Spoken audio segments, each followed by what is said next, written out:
আজকে যেটা বানিয়েছি সেটা হচ্ছে একটা নিরামিষ রান্না এবং সেটা হচ্ছে আগেকার দিনে হারিয়ে যাওয়া একটা রান্না। এখানে মুগ ডাল, আদা আর কাঁচা লঙ্কাকে পেস্ট করে নিয়েছি, ঝিঙেগুলোকে একটু বড় বড় করে কেটে নিয়েছি। আর এটা হচ্ছে মুগ ডালের বড়া দিয়ে ঝিঙে দিয়ে পোস্ত। তো এটা একটু অন্যরকম, আগেকার দিনে হারিয়ে যাওয়া বললাম না, হারিয়ে যাওয়ার রান্না।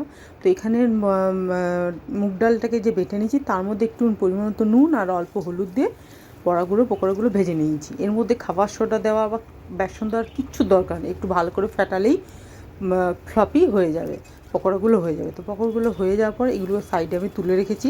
এবার যে তেলটা আছে এখানে এই তেলটার মধ্যেই আমি দিয়ে দিয়েছি শুকনো লঙ্কা আর কালো জিরে, তার মধ্যে ডুমো ডুমো করে কেটে রাখা ঝিঙেগুলো দিয়ে দিয়েছি।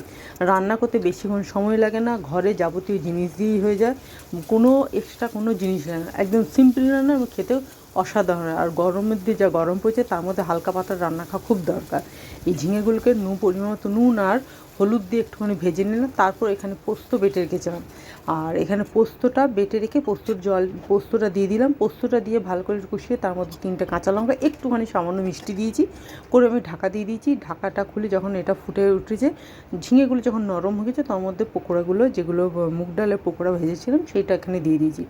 একটুখানি, বেশিক্ষণ না, একটুখানি 2-3 মিনিট ফুটিয়ে রেখে ভালো নামিয়ে নিয়েছি। আর নামানোর পর এর মধ্যে দিয়ে দিয়েছি কাঁচা সর্ষের তেল। খেতে দারুণ হয়েছিল, আপনারা বানিয়ে